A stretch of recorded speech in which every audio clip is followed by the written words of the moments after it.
What's up guys, producer TCustomz with TCustomz.com. Today I want to do something a little bit different with this video. You know, in my previous beat making videos and beat breakdown videos, I'm usually stepping you through a beat that's already been finished, arranged, mixed, and everything like that. You know, I'm either stepping you through all the pieces that went into it, from, you know, drums to the sample and everything, or I'm just doing a straight recreation video. But today what I want to do is I want to give you guys a little sneak peek into a couple sessions I've been working on. Beats that are not quite finished, but I know that there are beats that are going to make it to the site. So I just wanted to give you guys kind of like an inside look. You know, when I go through my production process, I get a lot of my main concepts out rather quickly. You know, within the first session or two times I open the session, I may get all of the meat and potatoes of that track done.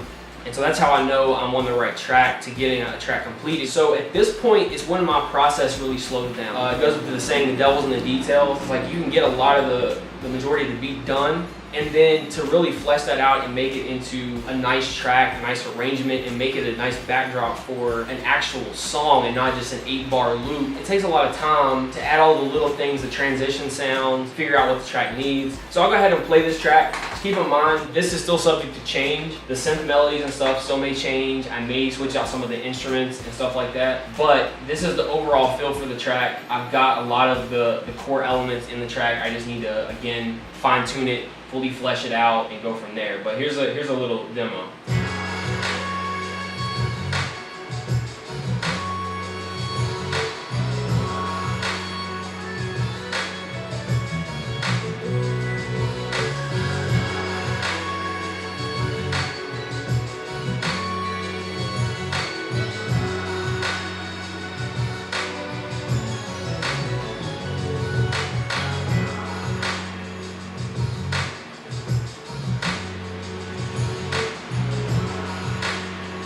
And so here, that kind of drops out. That's kind of where the verse would start. I still need to work on the intro. Once I get all the elements I need for the hook and get everything right there, I will start to fully flesh out a 16-bar verse. You know, then I'll start working on the second verse and then figure out the rest of it. You know, when I have this many of the core elements that all make sense to me, you know, I've got the drums that are working right with the bass line, that works right with the sample, that works right with the synths and everything. Like, I know that is going to turn into something, you know, full length. It's not just going to stay, because sometimes with a particular track you might be working on, you get stuck in a 4-bar, 8-bar loop, and it's hard to break out of that sometimes. So here's one of the other tracks that I've been working on.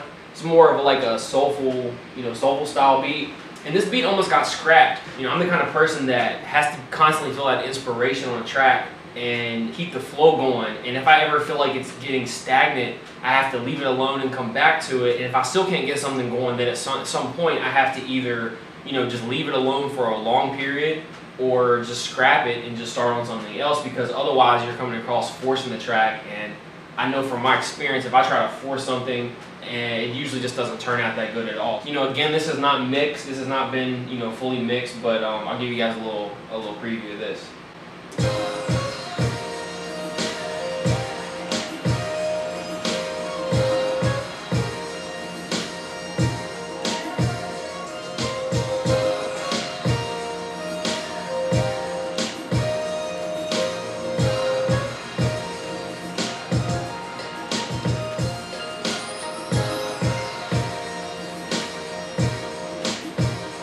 So again, I'm stripping away layers,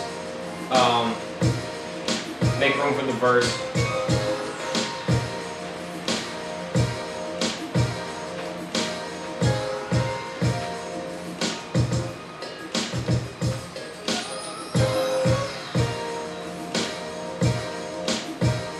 You know, so it's kind of the same idea with this track, as far as I've got enough pieces, I've got enough elements in the track, enough layers. I've added a bunch of sample layers, just very subtle chops. I did on the other track as well. And so I can strip those away, or I can add those at any given time, and that makes for, you know, transitions throughout the beat. I can transition through the verse and then into the hook, and then really just, again, digging into maybe some transitional sounds, maybe some additional percussion.